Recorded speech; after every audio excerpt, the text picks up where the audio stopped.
What up, folks? The dead has arisen. I'm back with Locked On Jaguars here on a Wednesday, and I got a guest, my man Demetrius Harvey. He's going to tell us what Trent Baalke said, what Shad Khan said, what new coach Doug Pederson said from the combine, and we're going to talk about the decision to not have an EVP for Shad Khan, and we'll do that in just a second here on a Wednesday on Locked On Jaguars.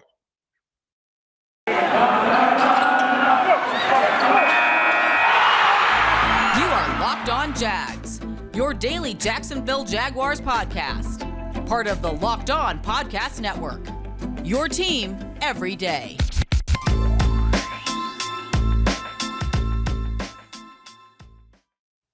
What's going on, good folks? Tony Wiggins here with Locked On Jaguars. We thank you for making us your first listen here on a Wednesday. Your team every day is who we are. And a reminder that we are free on all platforms. I'm going to let you know right now, Shad Khan has surprised everyone when he says he's so impressed with Doug Pederson that they're no longer going to go and get an EVP or an executive vice president of the team right now.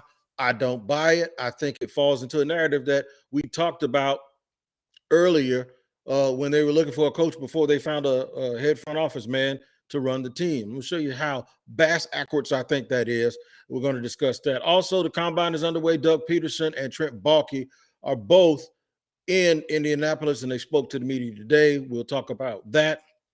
And then I'm going to have a guest, my man Demetrius Harvey from SI and from Big Cat Country. He covers the Jaguars and the Florida Gators, but he does cover the Jacksonville Jaguars, and we're going to talk to him about some draft prospects and who he thinks he's most excited to see. But first and foremost, I'm not going to bury the lead. I've been missing in action, and not for a good reason. I have a good excuse, but it's not for a good reason. I have been having some pain, just a little transparency, a little bit of pain, and I tried to buck down, bear down, and deal with it, and eventually I couldn't deal with it no more. And as it turns out, I'm lucky that I could not deal with it anymore, because it was a very serious issue. And I had a lot of well wishes from a lot of people. I can't mention you all. I do want to thank you, though, because those prayers and those well wishes kept me through. But I was curled up like a baby and got rid of a dangerous infection inside of my body. So I'm back. I'm back stronger than ever. Not quite. I wasn't that strong in the beginning, but I am back. And I want to talk some Jaguars with you guys today. So it's going to be a short first segment because I want Demetrius to really come in and give us his assessment of some of the things that's been happening. One thing that did happen right before, not before I went to the hospital, I had a couple of days where I didn't talk to you guys, and one reason was because I wasn't feeling well. Tony Baalke was selected to the Hall of Fame. Of course, I did have a chance to discuss that with you. However, the Jaguars were given a Hall of Fame game in Canton. They're going to play the Raiders, so I know there's going to be a large contingent of Jaguar fans who will make the trek up 77. Let me tell you how to get there from here. You go 95 to 26, you go 26 west, and then you go 77 north. And once you go 77 north, you ride about 6 hours through North Carolina, South Carolina, North Carolina, Virginia, and a little bit of West Virginia. And once you hit Ohio, you're going to be in Canton. It's a nice place. It's going to be full of teal and black this year, come August or September, whenever that game is going to be played. And Big Bo gets in, and I know the teal and black is going to represent and show up for Tony Baalke. A lot of things going on in the Jaguars world. Tyler Shatley signed another contract for the 75th year. He's going to be a Jaguar until football is over. But you know what? I joke about that because it's an old joke between me and Dave Caldwell. And I said Tyler Shatley's going to always work. And he laughed at it last year, but I ain't laughing no more. Tyler Shatley's going to always work. I think Tyler Shatley might end up being the dude in Jaguar uniform that suits up more than anybody who's ever played here. And it's good for him. Good for him because, one, he's a good guy. I heard he's a real team leader. And he's a real weight room warrior, too. And then he gives them some versatility. So from a football perspective, a lot of versatility at the guard and center position. You can't have enough guys that know how to play, that are veterans, that want to be a member of the Jacksonville Jaguars organization, and who provides the sort of stability that he does. Look, I'm not going to beat around the bush. We're going to get right to Demetrius Harvey. I told you the first segment is going to be short. That means the last two are going to be pretty lengthy, and I know you guys can't wait to get to that. I needed a little help today, man. Demetrius said, you need me, call me. I said, okay, I'm calling you because I need a little help because I've been out of the loop a little bit trying to take care of myself, and I know you guys can appreciate that. All right, so here's what we're going to do, man. We're going to run it down with you. We're going to talk EVP, that situation. We're going to talk Baalke, of course. I know you guys are happy about that. We're also going to talk Doug Pederson, though. We're going to talk Doug Pederson and what the impressions are this early in the season. So hang tough. We'll get to it in just a second here in segment 2 on Locked On Jaguars. First, I got to tell you, though, that football might be over for this season, but basketball is in full steam, and both pro and college. First of all, that little young lady from Iowa is the cold-hearted truth, and John Morant is giving me some serious Allen Iverson vibes, right? But those teams are also winning, and that's what you want to do when you lay your money down with betonline.net. You want to win. All right, it's the number one spot for all your sports betting needs, from the latest odds, totals, player performance props, to where the next coach will be hired or fired and is going to land. BetOnline remains the best spot for all of your sports scores, podcasts, and news this season. And it's not just basketball. BetOnline.net is your source for hockey, boxing, UFC, right down to the latest odds on all of those things. And there's some pretty good matches coming up. Guys don't like each other, so it's good to bet on something you're going to see somebody get their block knocked off too. So head to the website today to use your mobile device to learn more about the trends and action. BetOnline is where the game starts. We know you start here with us every single day on Locked On Jaguars because it's your team every day. We are so glad that you actually make us your first listen. I'm going to pull my man Demetrius Harvey up here in just a second as soon as I learn how to work my laptop and to be able to get him up here on the screen. Demetrius knows I'm not the most technical person. As a matter of fact, I ain't talking about Demetrius. Everybody knows you start getting weird pushing buttons, you might lose the whole thing. But we're going to bring my man Demetrius in here in just a second. There he is right there. He's already laughing at me because he knows that I am absolutely telling the truth. I sit up in the press box with him at Jaguar games sometimes, and I have to ask him, what do we do about this? What do we do? Now, let's share the secret. By the way, Demetrius Harvey on Twitter, he's at Demetrius82.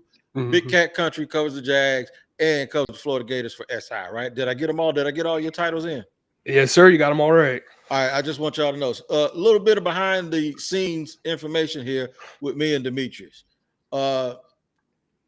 Let's just say I can't eat everything, right? And I'll attach it to why I was just in the hospital, right? I can't eat everything, even though I might not be telling the truth about why I actually call him.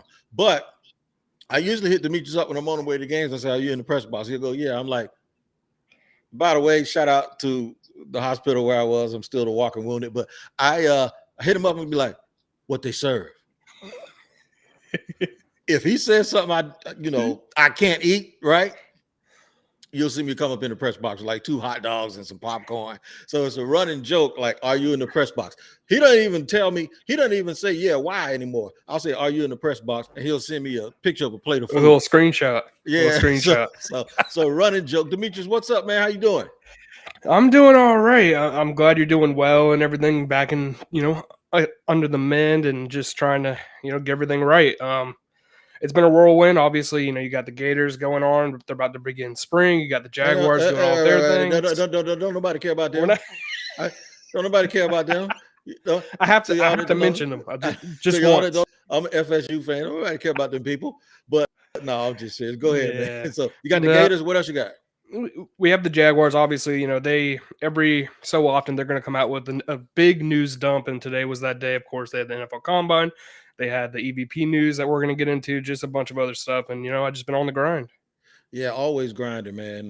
Demetrius, Prisco always tells this story that I started doing radio as a caller to his show. I got to tell y'all, me and Demetrius, we started out, he was almost, I think you might have been a teenager or you might have been in college. I think Zach was a teenager. Zach might have been in middle school, but Zach got all. But we started out, used to use, hit me up when I was doing radio, and we'd be going back and forth. And then one day this dude shows up with this full beard, and I'm like, who are you? I'm Demetrius. And I'm like, damn, you're a grown man. I used to try to look for you.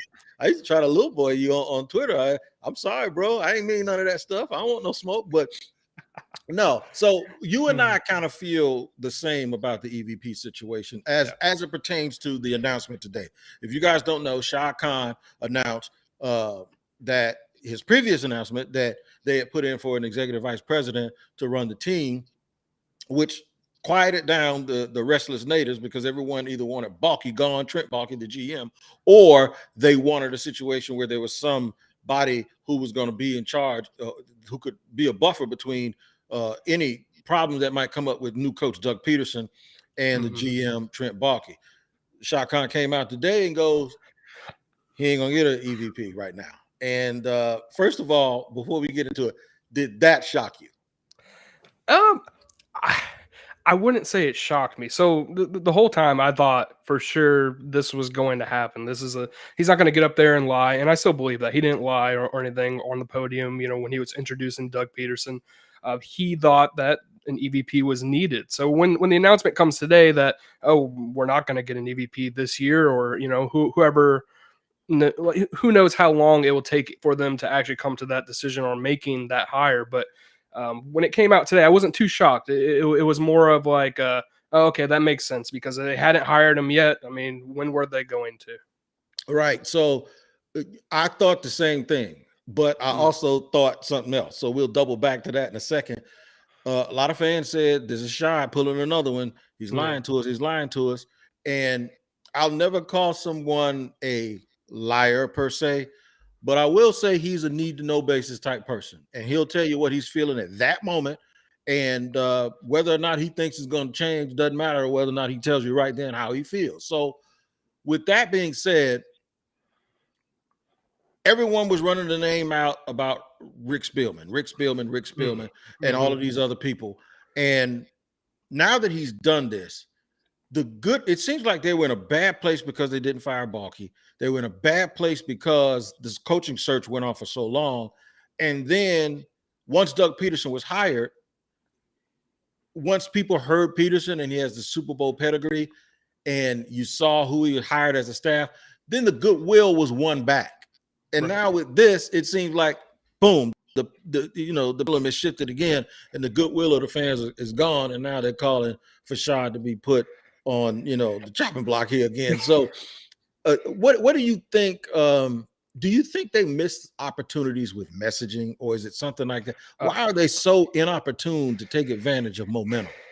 I'll tell you this, the whole time throughout from January, even from when Urban was fired back in, I think, early December, I thought that their messaging has been off. They haven't done a good job of taking care of what they wanted to convey. So when Urban's fired, he comes out and says, Trent Baalke will lead the team.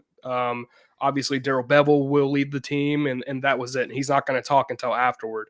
Well, afterward comes, and then he doesn't talk. And then after a while, you're in that coaching search, and you're hearing all these different names, and he still hasn't come out and said what is going on with Trent Baalke. Now, in his mind, and it's not wrong, but in his mind, he's thinking Trent Baalke's under contract. Why do I have to come out and say that he's going to be retained? Which, I mean, I agree to an extent, but at the same time, you see all of the angst that's happening. You see why players or why fans aren't very happy. They want to know, is this going to be a full rebuild, or is this going to be a time when all of a sudden there's not going to be another person brought in and you're going to have Trent Baalke again? And then I think that this is another instance of that.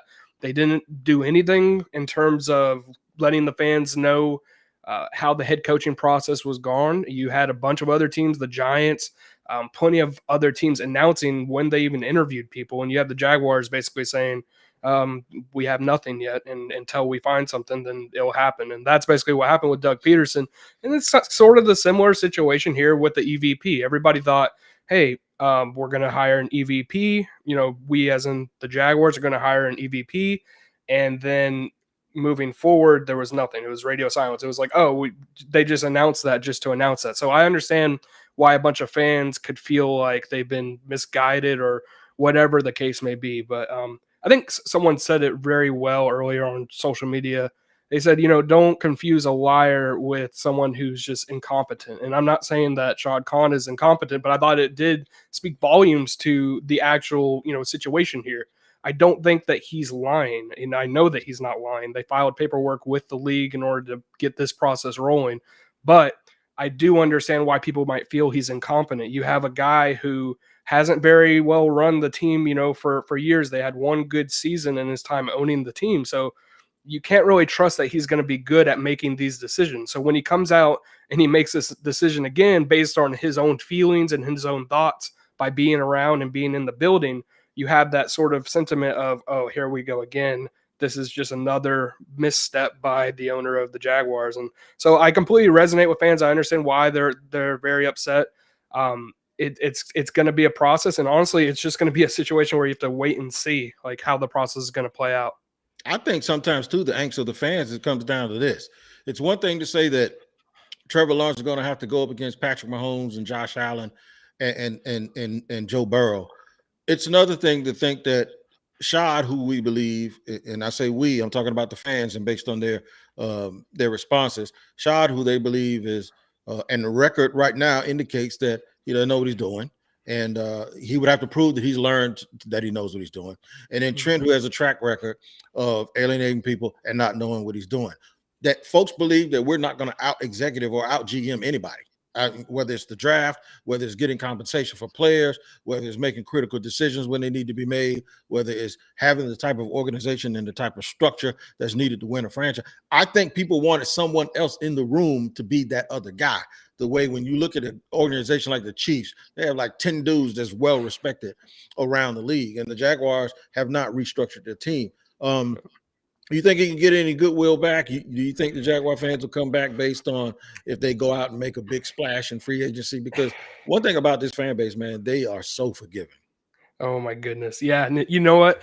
I hate to say it, but I think that if they make a big splash, this fan base is going to turn completely 180. They're going to be excited again. That's just the nature of being a fan, though. I mean, I'm not going to blame them for having those feelings.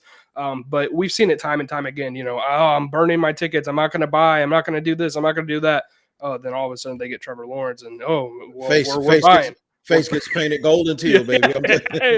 Yeah. So, I'm not going to say that all of the fans will definitely jump on board, but say they sign a couple good free agents. Say they sign a Mike Williams. Say they sign Brandon Sheriff.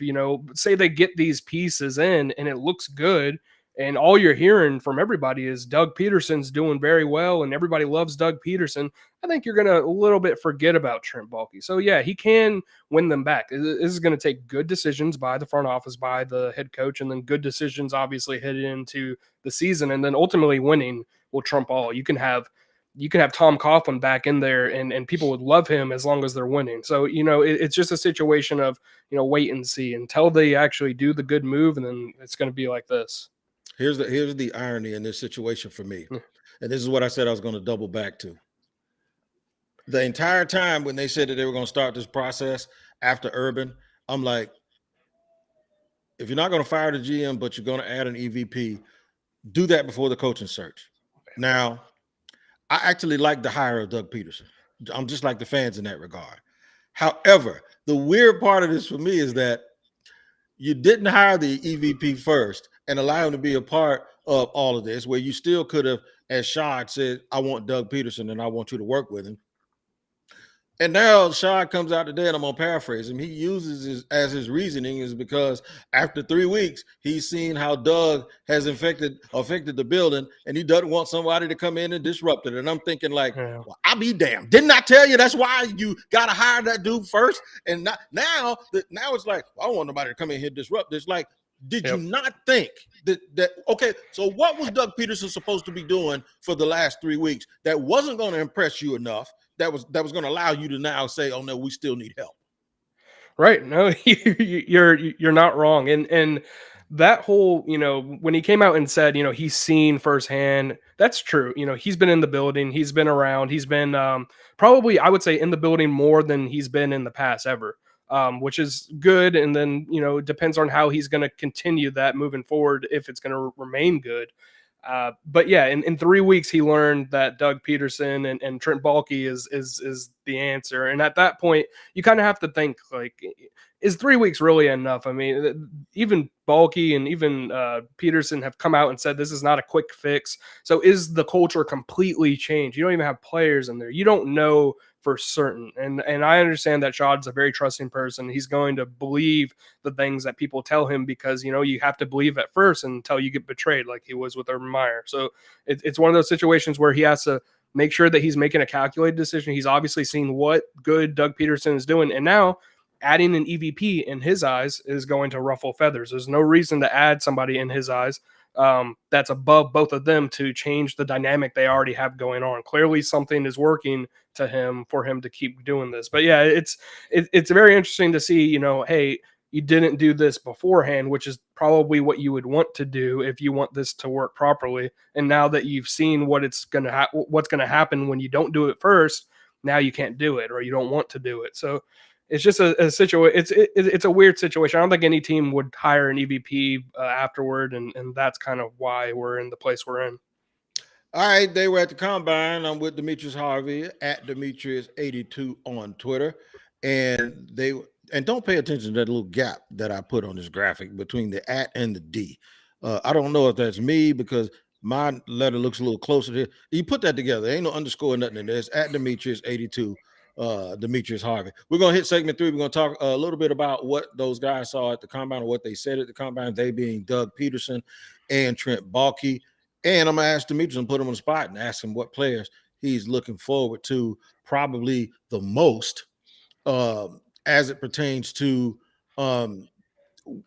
what players he's looking forward to be able to add to this team and who is he most excited about. We'll do that, but I got to tell you this first. Now, listen. Thanks for making Locked On Jaguars your first listen every day. Now, make your second listen Locked On NFL Draft with Ryan Tracy and former NFL cornerback Eric Crocker.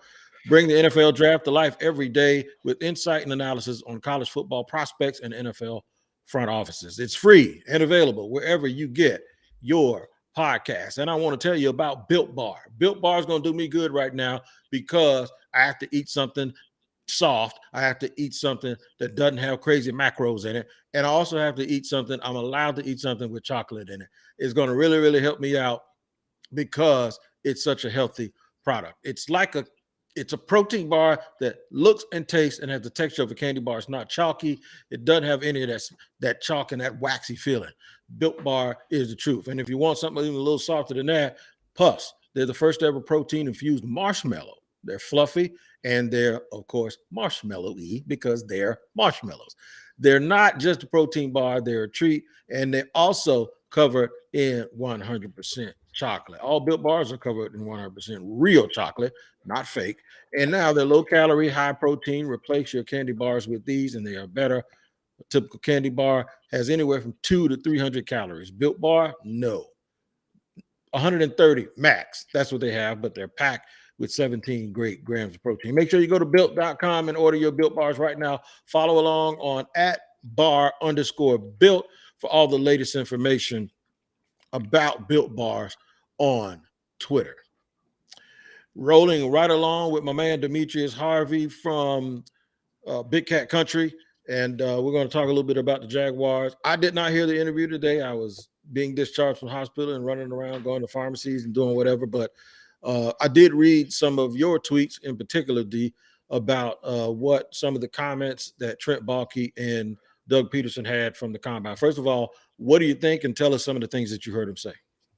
Yeah, I mean, it was basically a typical combine interview. I mean, the press will ask questions about, certain draft picks. Obviously, the Jaguars with the number 1 pick, they're of high interest. So everyone's asking them about things like, are you going to trade down? And of course, the team's going to say, we're always open to trading down. And no team is going to say they're not open. So little things like that. But the good stuff that we saw or heard from Trent Baalke in particular was about certain players on the team. So, there's a couple guys like Travis Etienne, Laviska Shenault, who have some question marks, and not necessarily for the same reason. But for Shenault, everyone is thinking, oh, they're going to get rid of him. And now they still could, but it was worth hearing, that Baalke said that they're not looking to get rid of him. They like him. They want to give him the ball more. They need to figure out, ways to use him. They really like where he's at. But I guess the one thing is about that you have to consider, is that just a play to maybe up his trade value if they would want to, and things of that nature. So who knows is what's going to happen there, but Chenault is going to be a piece, at least for now, and as part of the offense until they can upgrade. They talked about adding, weapons like for Trevor. I think that was a very big point of emphasis that both Baalke and Pederson have talked about. They need to add pieces, and they need to add pieces to protect Trevor, offensive lineman maybe, and they need to add pieces to make his life easy on the field, basically. Explosive players who are able to take the ball from, a 6-yard dig route and take it 90 yards, down the field, or whatever you want to say. Just guys who are explosive playmakers on the team. They lack that. They've lacked that since, last season when DJ Chark went down. They lacked that, throughout the year. So that's definitely going to be a point of emphasis. Travis Etienne is a guy who everybody has question marks on. Will he be 100%? Is he going to even be a factor next year? Baalke said that he's ahead of schedule. So if he actually is ahead of schedule and he actually is going to be, competing maybe during training camp already, that's a plus. We'll see what happens there. A Liz Frank injury is it's one of those tricky things where you just don't know. So, but essentially it was a pretty standard press conference. There wasn't anything too noteworthy that I caught. Off to the side, they talked to some reporters and told them, hey, we don't know if we're going to use the franchise tag, so still no clarification there. But all in all, it was a normal day at the office. I didn't like the fact that, and I'll discuss the running back situation here. I didn't like the fact that one of the things I read that Trent said was the tight end position would be a point of emphasis, and this, that, and the third, and we're going to be aggressive in the tight end market. I really didn't like hearing that, because my thing is that's a little bit too much information. I would prefer to him that said that the way he talked about Laviska, because I'm going to be honest with you. This is not calling him a liar. This is just me, based on the information I received. I heard he doesn't like Laviska very much, him personally. Therefore, he's not supposed to tell people that. Just like you said, he's supposed to play the game a little bit. Well, we all know they need tight ends, right? But, I would like you to talk those dudes up that you already have. And because I think they're going to add 2. I wouldn't be surprised if CJ Uzomah hits the market, or Zach Ertz if he wants to reunite. And then they double back in the 3rd round and take a Jalen Weidemeyer or somebody like that, because I think they're going to take the approach that Philly takes. Remember, Philly had Ertz, and they took the guy they got now, Goddard, right? And then Baltimore has Andrews, and they'll still take 2 or 3 dudes. I think that's what you're going to see them get back to. So I don't like them telegraphing the fact that they're going to emphasize the tight ends very much. Let me get to the running back situation, because that's tricky. The Jaguars were criticized for using a pick on a running back last year when both of them were healthy. Now, the 2 top running backs this year, you would think that they wouldn't use another pick. One of them's not healthy. Well, one's coming back from injury, and the other one's going to be – he has an Achilles injury, so that might take him a little, unless he's Cam Akers all over again. James Robinson might not heal up. I don't think you can go into training camp next year with 2 guys coming off of injury at that. So I look for them to either add a veteran, or I look for them to double right back into like the 3rd or 4th round if there's a Spiller from Texas A&M, or if there's a Damien Pierce sitting there in the 3rd, they're going to get somebody else. And that coach, Doug Pederson, has been known to use multiple running backs in his last situation. Absolutely. And then I'm not trying to bring more Gators fandom, into this, but Damien Pierce is a guy, I promise, this kid is incredible. I think that one thing that he didn't get his due was during his time at Florida. They gave him the ball 10 times, I think only 2 times during the whole year, and that was during the final 2 games of the season. The entire season, I think he had about 574 yards rushed for 100 times on the year, so 5.7 yards per carry. This kid was incredible. It wasn't even close what type of a running back he was, and he was the best running back at the Senior Bowl, as you know. So you're right. The Jaguars are looking for somebody, or they have to be looking, you would think. You have 2 guys, Travis Etienne with the Liz Frank, which is, notably a career killer potentially for running backs. MJD, Jaguar fans should be very familiar with this injury. MJD came off of a record-breaking season, 1,606 yards in 2011, I believe it was. The next year, he couldn't do anything. He had the Liz Frank afterward, and that was that.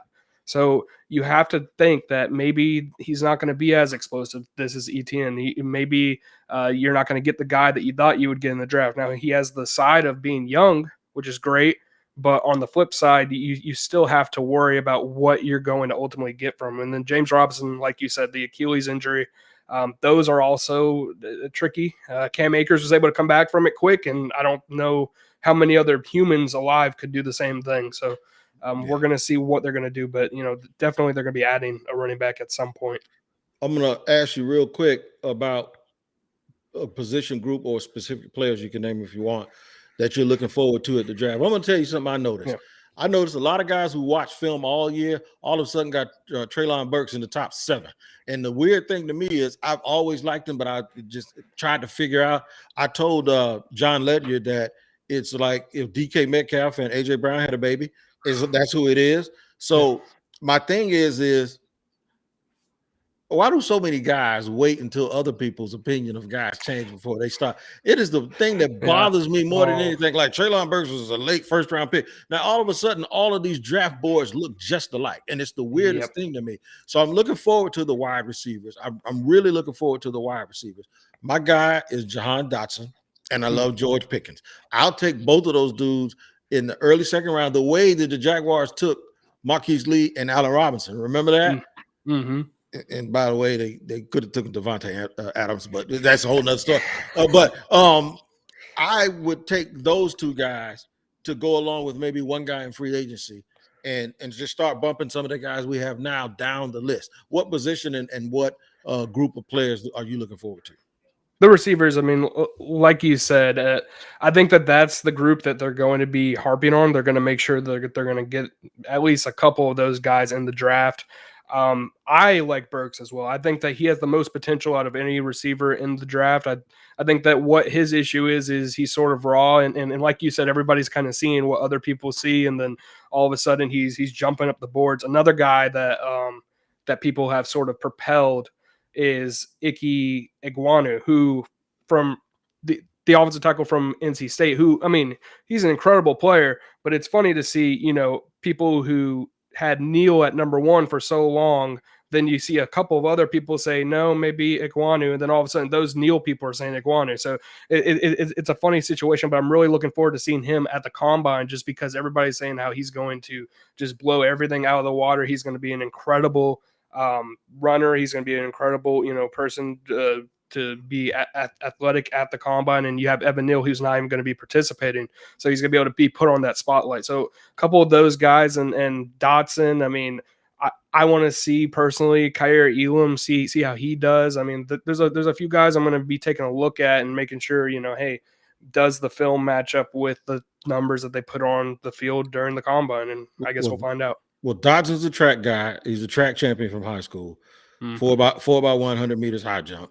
He's going to show out. And mark my word, I'm going to tell you right now, if he works out, watch Kayvon Thibodeau. All I'm going to tell you is he has been the most athletic, best freak since he was 6 years old.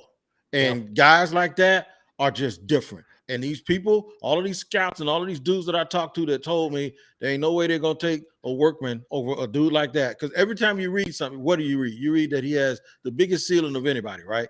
Scouts love that. Remember DJ Humphrey went in the first round? They absolutely, they can't help themselves. Even if they're wrong for doing it, they absolutely can't help themselves. And if Thibodeau does what I heard he's going to do and what I heard he's been doing, because I talked to his agent at the Senior Bowl, watch what happens. Everybody that has him going 4th, 5th, 6th, and 7th, I guarantee you they're going to have him right back up all close to the top. Demetrius, man, I appreciate you, man. This ain't going to be the last time, baby. We're going to do this a lot if I can catch you. Even if I have to strap you down to my barber chair when you come in there to get a haircut or threaten not to cut your hair, and you're going to do this with me. I appreciate it, man. Thanks for joining us, man. Thanks for having me on, man. All right, stick around for just a second because I got to let you guys know about Locked On NFL Draft. Locked On NFL Draft, like I told you, man, you have to make it your second listen every single day. here on the Locked On Podcast Network. It's free wherever you get your podcast. Make sure that you check that out. I also want to tell you about, NFL on YouTube. All right. You make us your first listen every day and make sure you're following Locked On NFL, which I'm on there normally on Wednesdays. I wasn't on there today, obviously, because I was out with James Rapine. But every single day, there are guys on there giving you information. So make sure you check out the experts on Locked On NFL for all the biggest stories around from the NFL Monday through Friday. It's free, available wherever you get your platforms. I'm back in action, man. Tony Wiggins back here on the Locked On Jaguar show on the Locked On Podcast Network. Thanks to Demetrius Harvey, my co-host for today. Make sure you check him out at Demetrius, no gap between the at and the D, 82 on Twitter. And do what I said, man. Y'all keep taking care of each other, and we'll see you next time here on Locked On Jaguars.